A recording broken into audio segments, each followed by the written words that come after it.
Take a seed, you plant it, you grow it, you dry it, you roll it, you smoke it, and it goes down smooth. Hey! Spanning the continent to bring you the truth about cannabis and marijuana law reform. I smoke pot and I like it a lot. CannabisRadio.com presents The Russ Belville Show, the voice of the marijuana nation. Hey, this is great, man. Now, here's your host, Radical Russ Belville. Good day, tokers and tokettes and non-toking lovers of liberty. It is Tuesday, October 4th, 2016, and it's got to be 420 somewhere in the world. Thanks for joining us here on this fine Tuesday from the banks of the Willamette River. We are here in beautiful legal Potland, Oregon, but only for today. I'm getting on a plane tonight about 7:40 p.m. Pacific time, flying my way to Sacramento, California, where tomorrow I will appear at 11 a.m. on the State House steps as part of the Argumento in Sacramento. It's a debate on Proposition 64, the legalization initiative in California. I will be joined by Dale Schaefer, attorney and former drug war POW, and Sister Kate, a cannabis healer and religious practitioner. We'll be arguing for Prop 64. We'll be arguing for marijuana legalization. Our opponents will be Letitia Pepper, Kevin Saunders, and Christian Yoder. They will be arguing against Prop 64 in favor of keeping marijuana prohibition, at least for the near future. So that'll be on tomorrow, 11 a.m. I'll be streaming it live here on CannabisRadio.com. I thought I'd be able to do a live show tomorrow after the debate, but it turns out I won't have any place to do it from.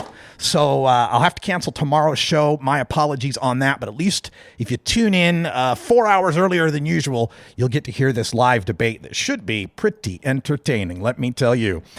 Also, coming up on today's show, boy, we've got some of that Argumento in Sacramento to get to, because in our Reefer Madness Debunked at half past, I'm going to begin my debunking of the Stoners Against Legalization's anti-Prop 64 talking points.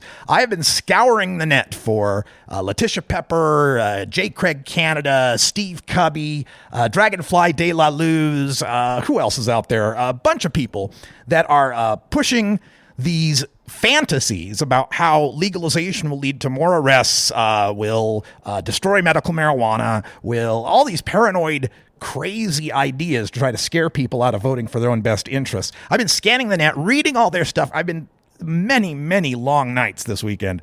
I'm kind of tired, folks, to be honest with you, trying to get through it all, because it's like wading through the weeds and the obfuscation and half-truths. It's just so hard to get through. But we're going to debunk that at half past. Plus, in hour two, I will continue debunking that and taking your calls at 650-LEGAL-MJ, 650-534-2565. If you've heard any of these BS talking points and would like me to give you the truth behind Prop 64, we'll take those calls in hour two. Also in hour one, we'll have time for a radical rant. There's a story out about California's unlikely opponents to legalization, pot growers, and that'll lead to my rant. Oh, so sorry that ending the criminal prohibition of cannabis consumers affects your bottom line. Oh no, shed a tear, why don't you? Also on the show, we'll have some drug war data mining, and as we're going to be doing every Monday here on the show until Election Day, which we are about 5 weeks away from, every Monday we'll be running down the latest public opinion polls on legalization and medical marijuana and letting you know how the election is looking this November 8th, which we'll bring you live here on CannabisRadio.com in our MJ election night coverage. In Behind the Headlines, our good friend Charlotte Green is facing decades in prison over her Alaska Cannabis Club. We'll tell you why when we get to that. And that comes right after our Cannabis Radio News. And in the headlines today, we've got the details on that debate in Sacramento. We've got the deadline passing in Oregon for establishment of recreational shops. Oklahoma's medical marijuana gets another chance. Ohio's medical marijuana isn't working so well. And Denver's Pot Lounge initiative gets some key endorsements. It's all coming up today on The Russ Belville Show. Stick around. This is the Russ Belville Show on CannabisRadio.com.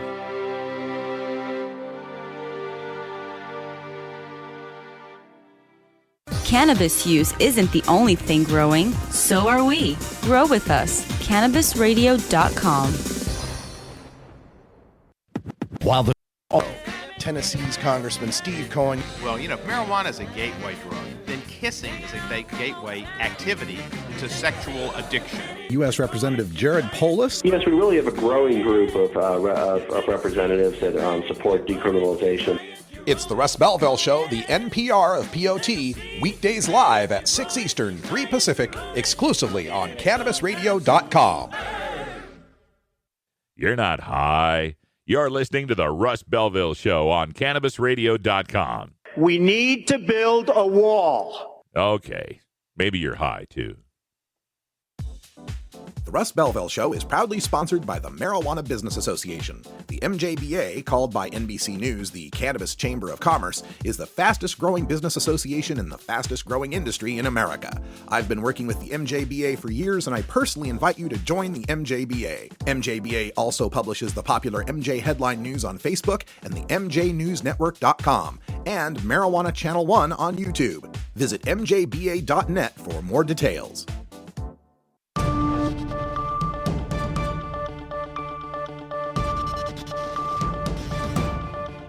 It's time for the Cannabis Radio News, covering the latest headlines in consumer cannabis, medical marijuana, and industrial hemp. Cannabis Radio News is now available exclusively at CannabisRadio.com. Now your marijuana headlines in 4 minutes and 20 seconds. This is Cannabis Radio News. This is your Cannabis Radio News for Tuesday, October 4th, 2016. Tomorrow at 11 a.m., marijuana reformers will gather on the State House steps in Sacramento to debate the merits of California's Prop 64, the Adult Use of Marijuana Act. Prop 64 would legalize personal marijuana use, possession, and cultivation, create a commercial marijuana market, and allow adult marijuana social clubs while protecting the current medical marijuana system. Prop 64 is endorsed by the California Democratic Party, ACLU, NAACP, UFCW, Berkeley Patients Group, NORML, MPP, DPA, SSDP, and LEAP. Arguing in favor of Prop 64 will be Russ Belville, news director at Cannabis Radio, Dale Schaefer, a medical marijuana patient and 5-year drug war POW, and Sister Kate, a cannabis healer with Sisters of the Valley. Prop 64 is opposed by the California Republicans, Kevin Sabet's anti-legalization group Project SAM, and virtually all of California's law enforcement, prosecutors, and prison guards. Letitia Pepper, Kevin Saunders, and Kristen Yoder will help those prohibitionists by arguing in favor of keeping California's criminal marijuana laws unchanged. As of this Saturday, Oregonians can buy marijuana for recreational use at shops intended for that purpose. The Oregon Liquor Control Commission announced on Friday it has approved licenses for 26 retailers around the state, meeting a key deadline almost 2 years after voters passed a ballot measure legalizing pot. OLCC Director Stephen Marks said 12 recreational retailers started recreational sales over the weekend, most in Portland. Medical marijuana stores have been permitted to sell recreational marijuana since last October. Such dispensaries won't be allowed to sell to recreational users after December 31st. New testing rules in effect Saturday mean retailers can only add new products to inventory that have been tested by a state-accredited lab. However, products previously bought by retailers and sitting on back rooms and on shelves can be sold through March of 2017. A petition that would legalize Oklahoma medical marijuana will go before voters in a future election after a 10-day period that allowed for challenges over the validity of the signatures expired this week. Supporters of State Question 788 gathered more than 67,000 signatures to put the measure on the ballot, likely for the 2018 election, the Oklahoman reported. The ballot question could be put to voters earlier through a special election, but that option appears unlikely given the $1.2 million cost to the budget crunch state. State officials have said backers of the measure didn't submit their signatures to qualify with enough buffer time for legal challenges and for the state's election board to print and send ballots to counties, military members, and overseas voters. If approved by voters, the measure would permit doctors to recommend a patient who is at least 25 years old for a state-issued medical marijuana license. Patients would be allowed to legally possess up to 3 ounces of the herb. The Ohio State Medical Board, which regulates doctors, put in writing its guidance advising doctors not to recommend marijuana to patients. The law gives adult patients and parents or guardians of minor children an affirmative defense for certain marijuana-related acts that may still be considered crimes until Ohio's law is fully implemented. But the board said physicians need one of its, quote, certificates to recommend, end quote, before they can write recommendations for medical marijuana for their patients. Rules for how those certificates will work haven't been written yet. The board has 2 years. Meanwhile, the Ohio Supreme Court made clear that attorneys are free to counsel or assist clients when it comes to conduct expressly permitted under the legislation that laid out how Ohio's medicinal cannabis program will work. Backers of Denver's Social Use Initiative 300, a city ballot measure intended to permit cannabis consumption in certain private places in order to reduce it in public spaces, announced Tuesday that it had received several major political endorsements. The Democratic Party of Denver, New Era Colorado, State Senator Irene Aguilar of Denver, and State Representative Jonathan Singer have joined more than 100 local businesses and organizations that are encouraging Denver residents to vote yes on 300 to establish a neighborhood-supported cannabis consumption pilot program. I-300 would permit certain private establishments to allow adult cannabis consumption in designated areas if they follow a number of guidelines. The city will only issue permits to establishments that have received support from their local neighborhood organization. This has been your Cannabis Radio News for Tuesday, October 4th, 2016. I'm Russ Belville. We don't limit how much you smoke, and we don't limit where you listen. Cannabis Radio is now on iTunes, Stitcher, and iHeartRadio.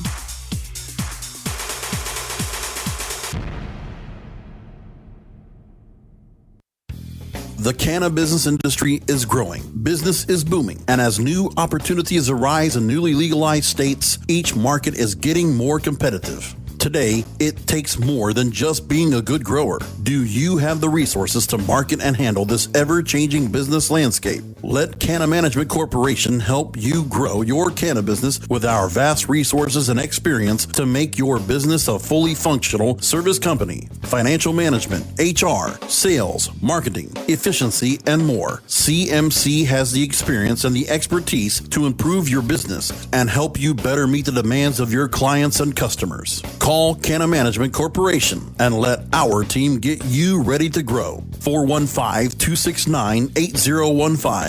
That's 415-269-8015. Or visit canna-management.com.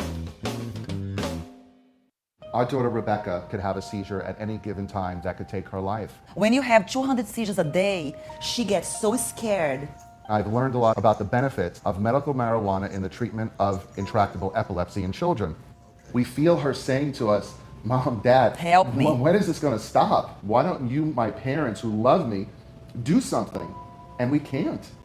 Please help us help our daughter. Our daughter Rebecca needs all options for medical marijuana, so please vote yes on Amendment 2. You're tuned into the Russ Belville Show, the voice of the marijuana nation, only on CannabisRadio.com. At Herbie's Cannabis Seeds, we pride ourselves on bringing you the best quality seeds from the world's most respected cannabis seed producers, all at the lowest online prices. You can find Herbie's Seeds at herbiesheadshop.com. All cannabis seeds are sold as souvenirs and as a means of preserving cannabis genetics. Herbie's Seeds in no way intends to condone, promote, or incite the use of illegal or controlled substances. We strongly urge all prospective customers to check their national laws prior to placing an order. Herbie's Seeds at herbiesheadshop.com. Proud sponsors of the Russ Belville Show and 420 Radio. The world of cannabis is evolving at a frenetic pace. The Russ Belville Show gets behind the headlines to take a deeper look at breaking news in our Cannabis Focus. Today in the Cannabis Focus, we want to take a look at a cannabis activist who is facing decades in prison over her cannabis activism in a state that has legalized cannabis. It's crazy, folks. You remember Charlotte Green, the woman up in Alaska native, who was a reporter for their TV affiliate, KTVA. And back in September of 2014, she quit her job on the air. You probably remember the famous quote, which was, "Everything you've heard is why I, the actual owner of the Alaska Cannabis Club, will be dedicating all my energy toward fighting for freedom and fairness, which begins with legalizing marijuana here in Alaska. And as for this job, well, not that I have a choice, but fuck it, I quit, end quote. That, of course, went viral, got millions of views. People still call her the fuck it, I quit reporter. And since her resignation, she's been a part of that Alaska Cannabis Club, and the authorities in Alaska have been really clamping down on it, and her club was raided. Now, her club was raided, and the problem with this raid is, of course, legalization happened in November of 2014 in Alaska, and she was, that was 2 months after she quit, and then the club was operating, and according to Cynthia Franklin, the director of the state's Alcohol and Marijuana Control Office, the problem is that she opened too early. She and 2 other businesses that were these cannabis clubs that were bring your own marijuana, that weren't selling any marijuana, that weren't selling any alcohol, that was just basically a private room where people could gather together and smoke pot together, that should face some serious consequences. And remember, Alaska is working on creating regulations to allow on-site cannabis consumption, to have pot lounges just like the ones that are being run in Alaska, like the Alaska Cannabis Club. But because she went too early, Charlo Green needs to be in prison for decades. It's crazy. The problem here that I've learned in this case is that Charlo, unfortunately, and again, this is just what I've been researching, and I apologize if this isn't accurate, but I believe it is, that Charlo had formed the Alaska Cannabis Club as a sole proprietorship, not an LLC or an S Corp or a corporation or anything that would provide that sort of corporate immunity. So when the cops went and raided her club, and they found out all of the activities that were happening there, people giving each other marijuana and consuming it in a public place before there's any regulations written up and so forth. Because of all of that, they gathered together enough charges against Charlo to be able to put her in prison for decades. And the real kicker on this is that the activities for which she's being charged didn't happen while she was there. She was not a part of any of these activities, but because it's a sole proprietorship, every activity that happens at the Alaska Cannabis Club might as well be in Charlo Green's name. And that's the way the cops ran with it, and the prosecutors are running with it, is that Alaska Cannabis Club is Charlo Green. Anything it does is something Charlo Green did. 54 years, according to this report on Yahoo News, is what she could be facing for these charges. Charlo Green also, of course, is African-American, which brings up that portion of the war on drugs tragedy. It makes one question if she wasn't such a high-profile activist or a high-profile African-American activist, maybe she wouldn't be receiving this kind of scrutiny. This is talking about taking a 28-year-old woman and putting her in prison until she's 70 or 82 years old. That's crazy. Now, the charges are 14 charges of misconduct involving a controlled substance. This happened when the undercovers did some raids. 54 years that they're looking at. Now, also, it's important to understand the context of the state of Alaska that Charlo is a native of. Since 1975, under their state privacy rights in their constitution, Alaskan adults have been able to have a 1/4 pound of marijuana at their homes and grow 25 plants. We've had medical marijuana in the state since 1998. This is not the kind of state that should be trying to put someone in prison for the rest of their life for opening early. It's insane. Hey, everybody, we're all going to get late. All right, that sound means that it's 20 after. Therefore, it's 4:20 in the Mountain Time Zone. Happy 4:20 to our friends out there in the Rockies. We've got to take our safety meeting as our union rules mandate. And when we come back, we'll do some drug war data mining, give you the latest results of popular opinion polls on marijuana legalization.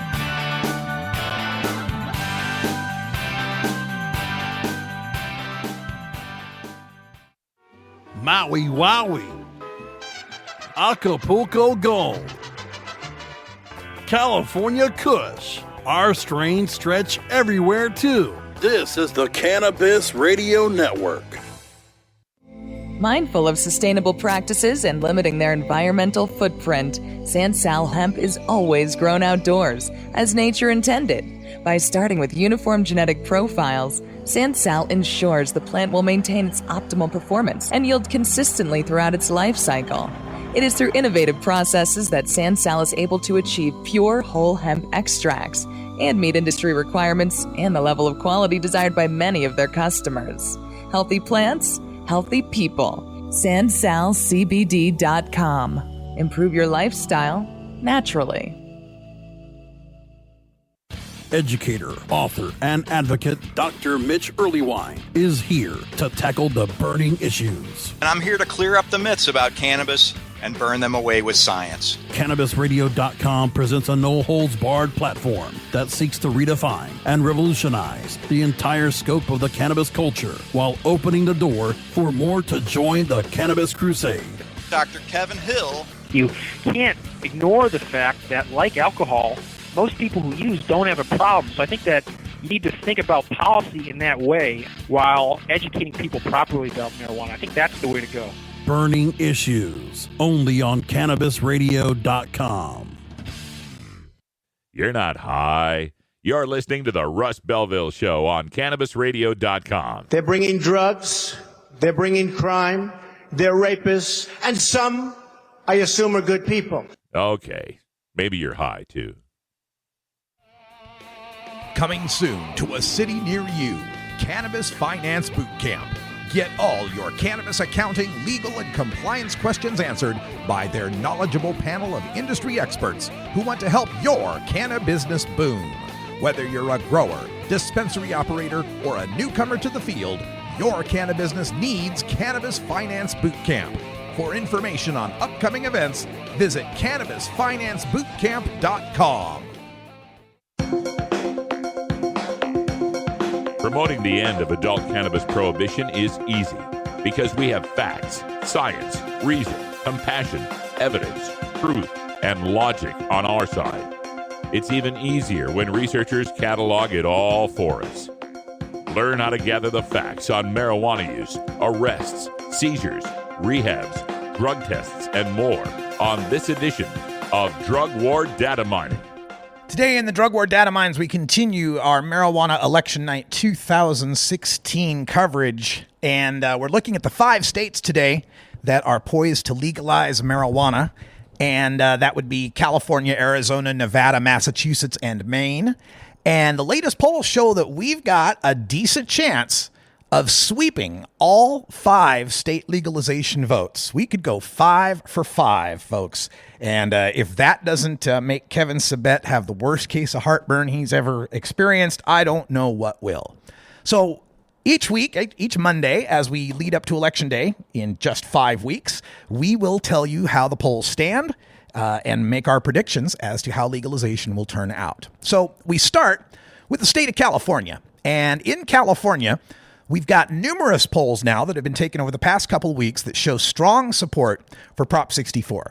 Of the 5 states voting, California's polls are consistently showing up at the top of support in the nation and most likely to be passing on Election Day. Public Policy Institute of California and California Field Poll have some 30-point leads in their polls. 30% difference, 30-point difference between the support and the opposition. In this, we're talking about a 60% poll that has shown the Prop 64 passing, and we've had a 58% poll. We've had a 52% poll is the lowest one that I've seen in recent weeks. So we think California is a pretty strong chance of passing its Prop 64. That is shared by that opinion is shared by Christopher Ingraham at the Washington Post, who has posted his wonk blog on the marijuana polls that have been happening across the states. And he, too, believes it's got the best chance of being able to pass all 5 states. So we will be looking forward to that. Our marijuana election night comes to you from Los Angeles, California. And so we will know exactly how California turns out as the polls, as they come through. All right, we've got another poll to look at from the state of Arizona. And in Arizona, the current polls are showing support of about half, about 50% are supporting Prop 205 in Arizona. This was the Arizona Republic Morrison Cronkite News poll taken a couple weeks ago. This is 50% support, 40% opposition to marijuana legalization in Arizona. In the state of Nevada, they have their question 2 for marijuana legalization. This one is up 57 to 33. This is the most recent Suffolk University polling data that was released. 57 to 33, a 24-point lead in the state of Nevada. Now, looking at the state of Massachusetts, the polling is also pretty neck and neck, like the Arizona polling is. Massachusetts voters are backing, well, it's actually a little better than the Arizona. It's 53% to 40% in Massachusetts. That's a poll from WBZ TV. An earlier poll a week prior from WBUR had shown 50% support with 43% opposed. So it seems like question 4 is gaining in the polls at this time. And that's good news for all of us that want to see marijuana legalization happen. And then finally, in the state of Maine, we've got a poll showing 53% of the voters supporting question 1 there. This is the University of New Hampshire Survey Center poll. Only 38% are opposed to that right now.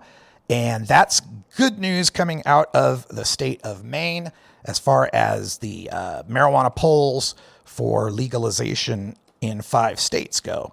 And Maine's is also a very prominent member of the 5 that are voting on legalization, as it is proposing the greatest limits of any medical marijuana state. We'll be talking about 2.5 ounce possession, 6 mature plants, 12 immature plants, unlimited seedlings, and guaranteed pot lounges. So Maine is pushing the envelope compared to the other 5 that are only legalizing 1 ounce and maybe 6 plants. Also, Massachusetts is striking a new direction for states looking to legalize by keeping their marijuana taxes to a national low of 3.75%, with an optional 2% added on by the localities. This would mean the marijuana shoppers in Massachusetts would be paying the lowest taxes in the United States of the what we hope to be 9 legal states starting in 2017. I am certainly hoping that these precedents are taken by the future states that are looking to legalize medical recreational marijuana, that we begin to increase the possession limits, increase the cultivation limits, and let's start recognizing the rights of cannabis consumers. When we said treat marijuana like alcohol, we didn't mean it just as a regulation. We meant it culturally as well. We want equal rights. We want to be treated just like people who drink beer. We want to have outdoor festivals we can go to and lounges we can congregate in. We don't want to lose our jobs because we were using our substance on the weekend. We don't want to lose our child custody or our place on an organ transplant list. These rights of cannabis consumers and the right to employment need to be recognized in future iterations of legalization and need to be added to the legalization that currently exists in 4 states, DC, and hopefully 5 more after this election. Stay tuned. We're going to talk about Prop 64 in California and my notes for the Argumento in Sacramento. This is the Russ Belville Show on CannabisRadio.com.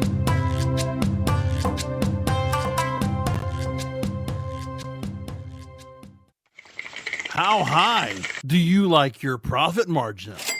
CannabisRadio.com. Play as Ted Growing, expelled botany sophomore and the biggest grower in town, only on Weed Firm Replanted. Available on the App Store and Google Play. It's a lot of work being the biggest grower in town. Maintaining a room full of plants while dealing with a slew of eccentric customers? From a hardcore partier to the curious neighbor next door. Is anybody home? Help me expand my bud business by unlocking new strains, customizing my grow room, and completing challenges that you can't get enough of. Grow your empire so big you can see it from space. Low on funds? Don't worry. Weed Firm Replanted is free to download. Download Weed Firm Replanted for free on the App Store and Google Play today. Get growing, Mr. Growing.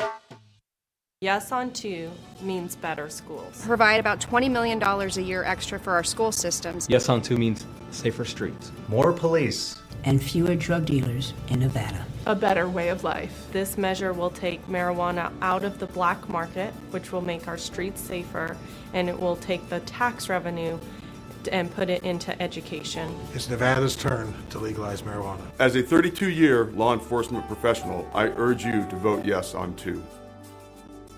You're not high. You're listening to the Russ Belville Show on CannabisRadio.com. We have to bring back law and order. Okay, maybe you're high, too.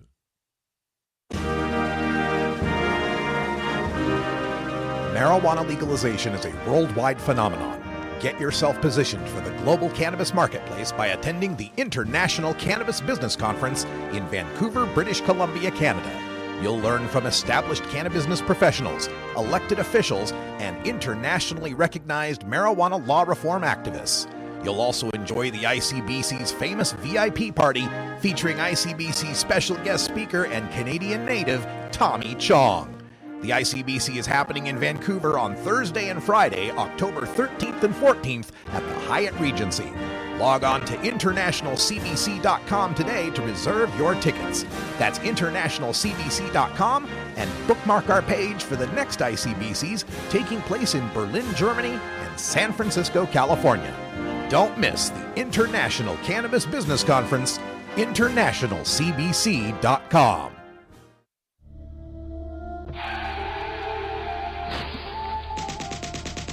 Marijuana is an addictive drug which produces in its users insanity, criminality, and death. Marijuana is the most violence-causing drug in the history of mankind. If the hideous monster Frankenstein came face-to-face with the monster of marijuana, he dropped dead from fright. You know, it's not easy countering 7 decades of propaganda in a 2-hour show, but let's try.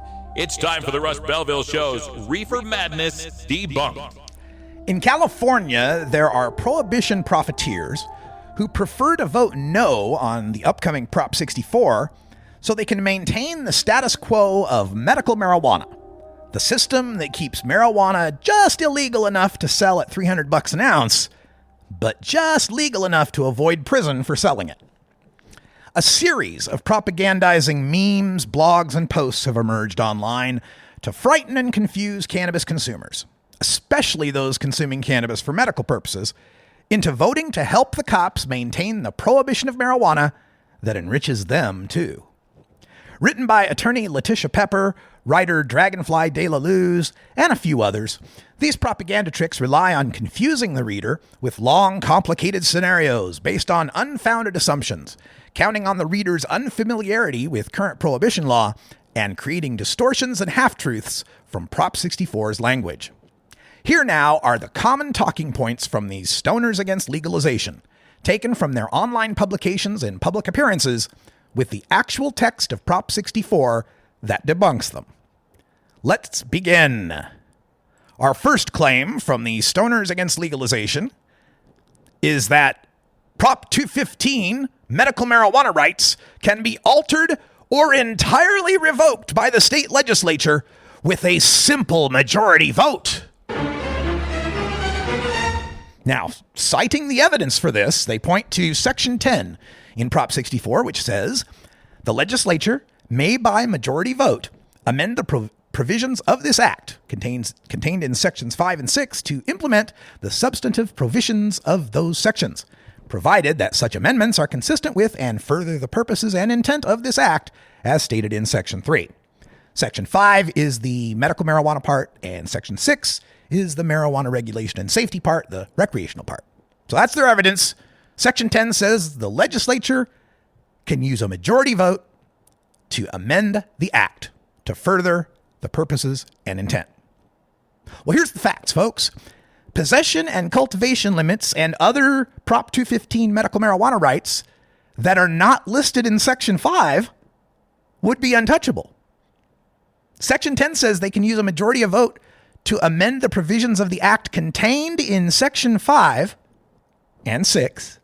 And Section 5 only deals with medical marijuana's recommendation requirements, records confidentiality, fees, child custody rights, and reaction to federal rescheduling. So only those things could be amended by a majority vote.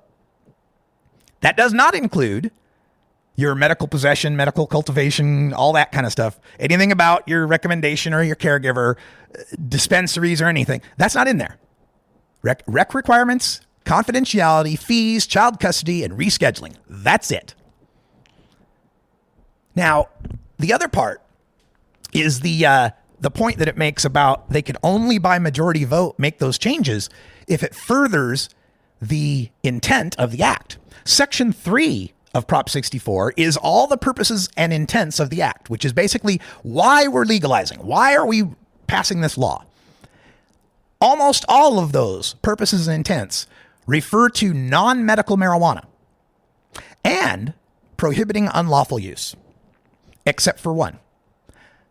Section K, or paragraph K in Section 3 says, quote, strengthen the state's existing medical marijuana system by requiring patients to obtain a new recommendation from their physician that meets the strict standards of the new medical marijuana laws. Strengthen the state's existing medical marijuana system. And within Prop 64, there are numerous places where not only is medical marijuana protected from amendment or repeal, but it's actually strengthened. The protections are increased by passing Prop 64. First of all, under Prop 64, a locality could not ban indoor home grow and possession. According to Section 11362.2, paragraph B, line 2, it's always fun saying those long things, isn't it? According to this line, quote, no city, county, or city and county may completely prohibit persons engaging in the actions and conduct under paragraph 3 of subdivision A of section 11362.1 inside a private residence. And of course, that paragraph and section and all that is the home grow and possession. So while the current law, Prop 215, is allowing cities to ban all medical cultivation, indoors and out, Prop 64 will make that 6-plant personal indoor grow untouchable, thus improving medical marijuana. Another protection. Restrictions on recreational use do not change your medical marijuana rights. Section 11362.3, paragraph F, says, quote, nothing in this section shall be construed or interpreted to amend, repeal, affect, restrict, or preempt laws pertaining to the Compassionate Use Act of 1996. So nothing in this section is 11362.3. The bans listed in it are bans on public toking, bans on toking in a no tobacco area, bans on toking near a school, bans on open containers in cars, bans on toking at school, bans on making solvent hash, bans on toking and driving, and bans on toking and riding don't apply to registered Prop 215 patients. Again, if those things are actually legal now. So all the things the Prop 64 is banning don't apply, thanks to Section 11362.3, paragraph F. Recreational limits do not affect the medical marijuana limits either. According to Section 11362.45, quote, nothing in Section 11362.1, again, all of the recreational limits, shall be construed or interpreted to amend, repeal, affect, restrict, or preempt, paragraph I, laws pertaining to the Compassionate Use Act of 1996. So once again, the limits of 1162.1 that mean recreational consumers can only have 1 ounce in public, 8 grams of concentrate, 6 cannabis plants cultivated at home. Those limits for recreational people don't apply to the patients under Prop 215. Another protection in Prop 64 for medical marijuana patients, the new MRSA standard medical recommendations, because now they've made it in California, because it's always been they've never had a state patient registry, and they've had some voluntary county registries. Well, now the new medical marijuana laws passed last year mandate a new registry, a statewide registry. Now it's voluntary registry. Don't have to sign up for it. And according to this Prop 64, if you don't sign up for the registry, that does not affect your rights under Prop 215. According to Section 11362.712, paragraph A, commencing on January 1st, 2018, a qualified patient must possess a physician's recommendation that complies with the new law. Failure to comply with this requirement shall not, however, affect any of the protections provided to patients or their primary caregivers by Section 11362.5. Now, 11362.5 is Prop 215, the medical marijuana law, which also states in Section 11362.5, paragraph D, Section 11357 relating to the possession of marijuana and Section 11358 relating to the cultivation of marijuana shall not apply to a patient or a patient's primary caregiver who possesses or cultivates marijuana for the personal medical purposes of the patient upon the written or oral recommendation or approval of a physician. Now, 11357 and 358, those are all the crimes. That's where you get the crime for over an ounce, the crime for too many plants.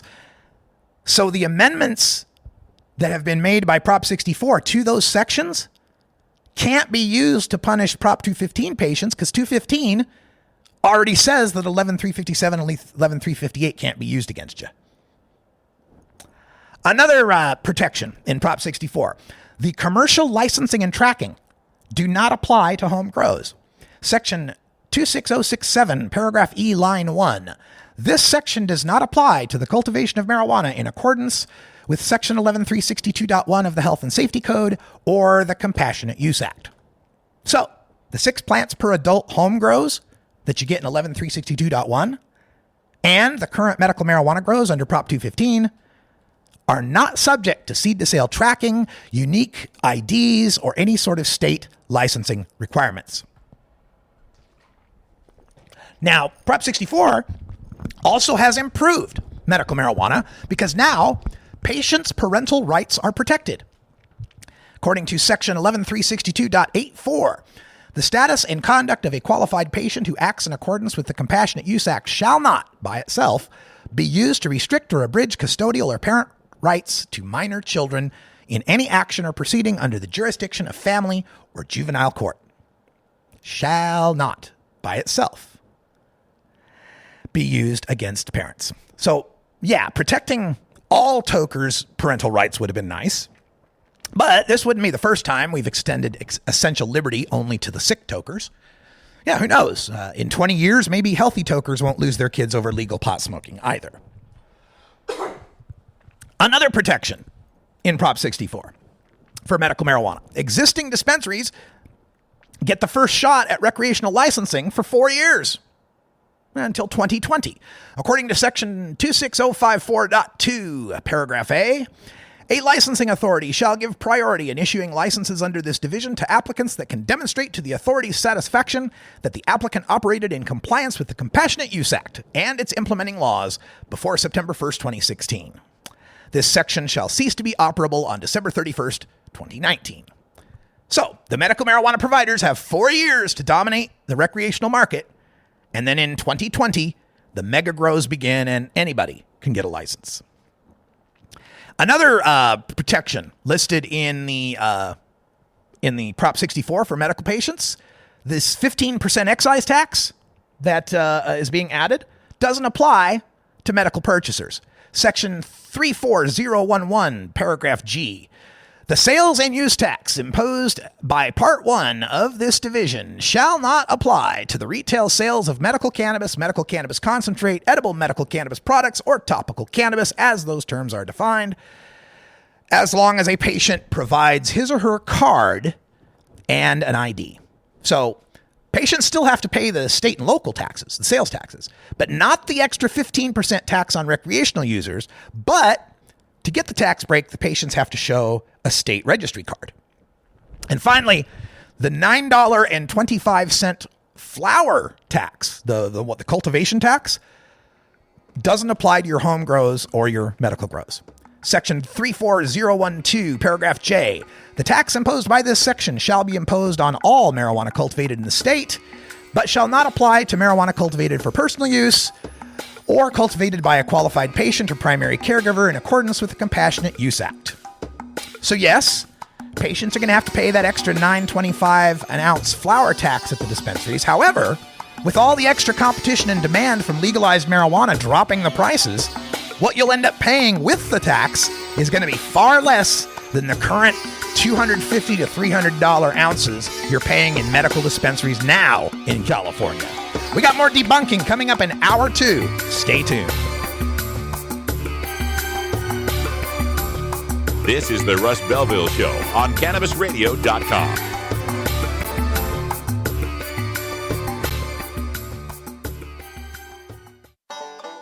Seed to sale, clicks to conversions, and more. You're listening to the Cannabis Radio Network.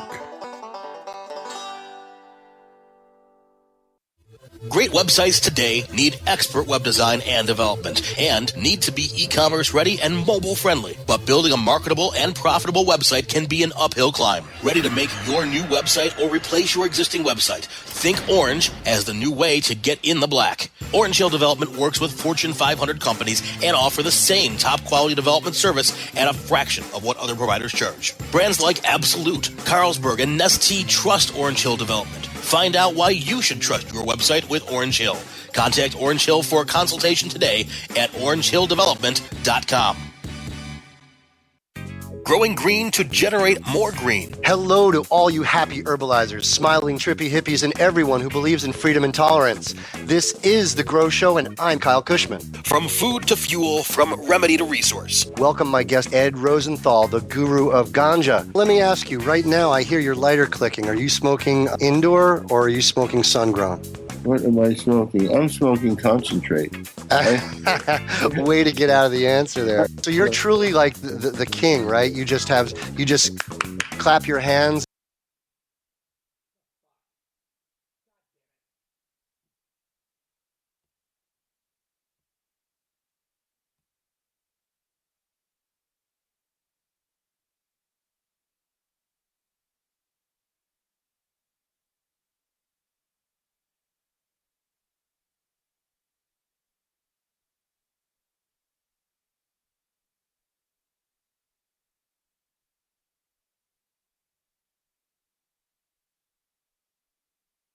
I struggle.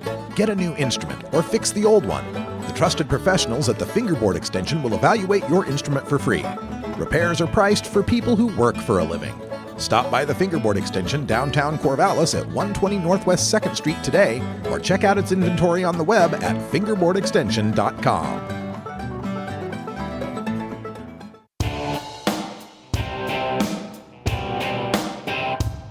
Must wage what I have called total war against public enemy number one. I support a change in law to end federal criminal penalties for possession of up to 1 ounce of marijuana.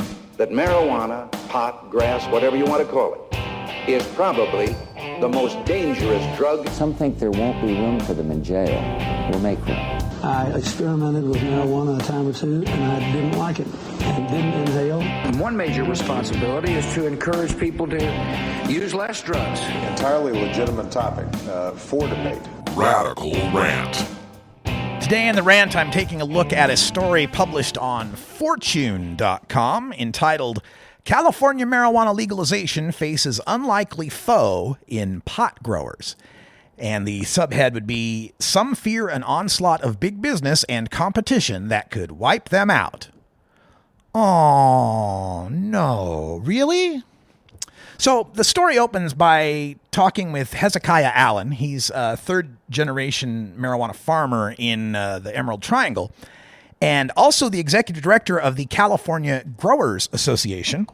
And he says he's looking forward to an end to prohibition, but also says he can't vote for Proposition 64.